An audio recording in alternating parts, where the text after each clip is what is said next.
Hello అండి, welcome back to Shravani home cooking. ఇవాళ గోంగూరతో రైస్ని ఎలా ప్రిపేర్ చేసుకోవాలో చూపిస్తాను. గోంగూరతో ఎప్పుడు చేసే కర్రీస్, చట్నీలే కాకుండా ఇలా ట్రై చేయండి, చాలా బాగుంటుంది. నోటికి రుచిగా, మనసుకు హాయిగా అనిపించే విధంగా ఈ గోంగూర రైస్ని మీరు కూడా ప్రిపేర్ చేసుకోవచ్చు. చాలా అంటే చాలా బాగుంటుందండి. ట్రస్ట్ చేసి ఈ రెసిపీని ట్రై చేయండి. టేస్టీగా అండ్ సింపుల్గా ఈ రైస్ని ఎలా ప్రిపేర్ చేసుకోవాలో ఈ వీడియోలో చూసేయండి.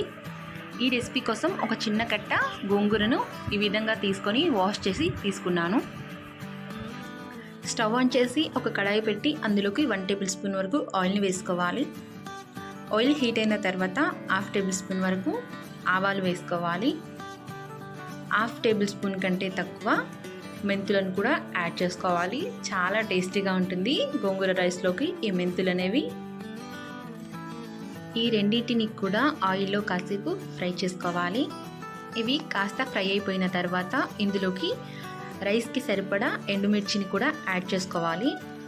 నేను ఇక్కడ 7 నుంచి 8 వరకు ఎండుమిర్చిని యాడ్ చేస్తున్నాను. మీరు ఎక్కువ కావాలంటే కూడా యాడ్ చేసుకోవచ్చు.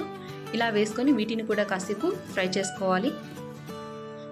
ఇవి కాస్త ఫ్రై అయిపోయిన తర్వాత వీటిని ఒక చిన్న మిక్సీ జార్లోకి తీసుకొని ఒకసారి మెత్తగా గ్రైండ్ చేసి తీసుకోవాలి. అదే కడాయిలోకి ఒక 2 టేబుల్ స్పూన్ వరకు ఆయిల్ని యాడ్ చేసుకోవాలి. ఆయిల్ కాస్త హీట్ అయిపోయిన తర్వాత వాష్ చేసి పెట్టుకున్న గోంగూర మొత్తాన్ని కూడా ఇందులోనే వేసుకోవాలి. ఇలా ఆయిల్లోనే యాడ్ చేసుకొని కాసేపు ఫ్రై చేసుకోవాలి. ఈ గోంగూరను కలుపుతూ ఒక 2-3 మినిట్స్ ఫ్రై చేసుకుంటే సరిపోతుందండి. ఈ విధంగా ఫ్రై చేసుకున్న తర్వాత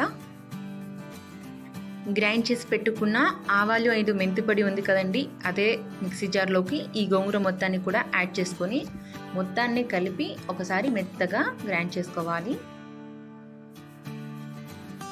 చూడండి, నేను ఈ విధంగా గ్రైండ్ చేసి తీసుకున్నాను.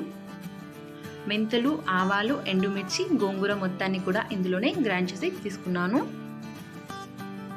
ఇప్పుడు స్టవ్ ఆన్ చేసుకొని కడాయి పెట్టి రైస్కి సరిపడా ఆయిల్ని యాడ్ చేసుకోవాలి. ఆయిల్ కాస్త హీట్ అయిన తర్వాత 2 టేబుల్ స్పూన్ వరకు పల్లీలను వేస్తున్నాను. 1/2 టేబుల్ స్పూన్ వరకు పచ్చిశనగపప్పును కూడా వేసుకోవాలి. 1/2 టేబుల్ స్పూన్ వరకు మినపప్పును కూడా యాడ్ చేస్తున్నాను. వీటిని కాసేపు కలుపుతూ ఫ్రై చేసుకోవాలి. ఇవి కాస్త ఫ్రై అయిపోయిన తర్వాత ఇందులోకి 1/2 టేబుల్ స్పూన్ కంటే తక్కువ జీలకర్రను వేస్తున్నాను. ఇందులో జీలకర్రను కూడా వేసుకున్న తర్వాత 4 వెల్లుల్లిపాయల్ని కచ్చపచ్చగా దంచి యాడ్ చేసుకోవాలి, బాగుంటుంది.